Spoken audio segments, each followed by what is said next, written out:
under control. The third category, equally important, but technically it's only supposed to score 10 percentage points, and that's your number of inquiries.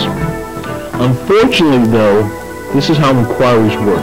You want to write this down. With your inquiries, once you exceed 20 inquiries, it starts to cost you 5 points apiece. That's a dangerous number because of this. If you go to a couple of dealerships, say you went to 3 dealerships, and each dealership shopped you around to 10 different banks, which they're known to do. You now have 30 inquiries. You're only allowed 20. That means your 10 extra inquiries cost you 50 credit score points. No one can afford that. You cannot afford to lose with inquiries. You have to start policing up your inquiries. Now more than ever, it's so easy to get inquiries. You can call the internet. You can do automated payment. Everybody wants to see your credit score. Everybody's credit score, credit score, credit score. So before you know it, you have 100 inquiries, 50 inquiries, and you're wondering why you have bad credit. So now what you have to do, your first inquiry should always be made by you when you're making a major purchase. You pull your credit. If you have a 700 credit score, then you apply for the best rate or the best program on the market and you get it. If your score is less than 700, pull this tape out, make the adjustments, improve your score, and then go back and apply for what you want. You don't have to do a hit and miss strategy anymore. You don't have to randomly apply and see who's going to approve you.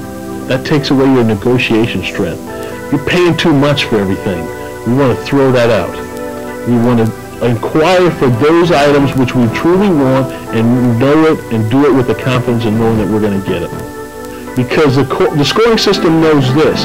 Anybody that has a true or earned a true 700 or 750 score has done it by exercising sound financial principles and also by exercising patience. So if you have a 700 score, you're not likely to run out and buy hundreds of thousands of items. The problem that a lot of people run into once they use my secrets and my techniques, they will instantly get a 700 score or a 750 score, and then they run out and buy a lot of items. And the inquiries start to collapse their score very quickly. What I want you to understand, even though you've gotten that score very quickly, you've applied my techniques, and now you have a 700 score, don't think that that score is going anywhere. Don't be afraid and think maybe, well, I don't deserve this. I know you've suffered with a 400 or 500 or 600 score for years, and you're very happy and excited to have a 750, and everybody's saying, yes, you're approved, but now you have to exercise discipline. You have to now use your patience and use your judgment. Okay, we're moving to number 4. Item 4 is your length of credit history. Your length of credit history. Now, unfortunately, there's not a whole lot we can do with the length of credit history. But fortunately for us, that category only scores 5 percentage points. So it's not very important. Yes, it's important, but it's not very important. Will it stop us from getting a 750 credit score? No.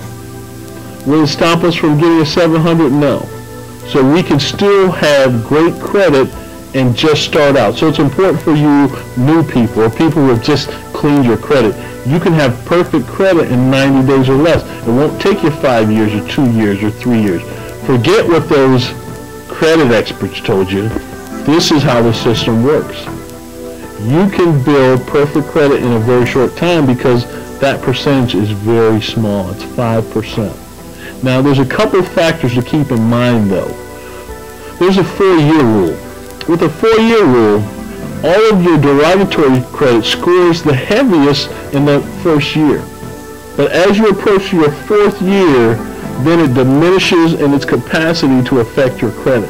Now, it's always going to hurt you a little bit, but once it's 4 years old, once we've closed it and now it's 4 years old, it diminishes in its capacity to hurt us. Now, on the other side, what about our positive credit? Now, this is where it hurts us a little bit. Say, for instance, you have a positive car account. You closed it 4 years ago. Guess what? Once again, it's diminishing in its capacity to help us. So if you bought 4 houses and 10 cars, but that was 10 years ago, guess what? You have a 0 credit score, you have bad credit. You never missed a single payment, but all your accounts are old, you have bad credit. I know people have been telling you, close out all those credit cards, close this, close that. You now have bad credit. Okay, moving right along, we're going to the 5th category. The 5th category, again, scores at 10 percentage points, and that is your healthy mix. Healthy mix is simply looking for, now let's look at the overall system. Okay, this is, the FICO scoring system is a mathematical model, which helps us because it's an exact science. In an exact science, there's an if-then statement always at work. If you do this, then this is your result. So the first thing computer's looking for is negative information. There is none. We have ZDC, so we get 35 points. Next, the computer is scanning for your major revolving. It's checking the 1 to 6 at 35% balance to high credit. We've adjusted that. We get those points. Our inquiries are under 20. We get those points. Our length of credit history, well, that flies wherever it does. We get those points. Now, it's looking to see if you have a healthy mix. If you have revolving accounts and installment accounts. It needs to know that you have both. Let's look at the difference. An installment payment is simply this. An installment payment is any payments that are broken down into even increments, even numbers of payments, like your house payment. You borrow X amount of money, you have a specified repayment schedule and a specified payment. That is an installment loan. Your revolving loans are like your credit cards and equity lines. They're variables with variable amounts of payments. So the computer says, yes, you have your credit cards. Yes, it falls under the formula. Next, it looks for major installment, and this is what it's looking for. You have to have a major installment loan in excess of $5,000. For most of us, that should be either a house or a car. Be careful here, because there are predatory lenders out there everywhere. The credit system works. So there's a lot of them that don't want you to have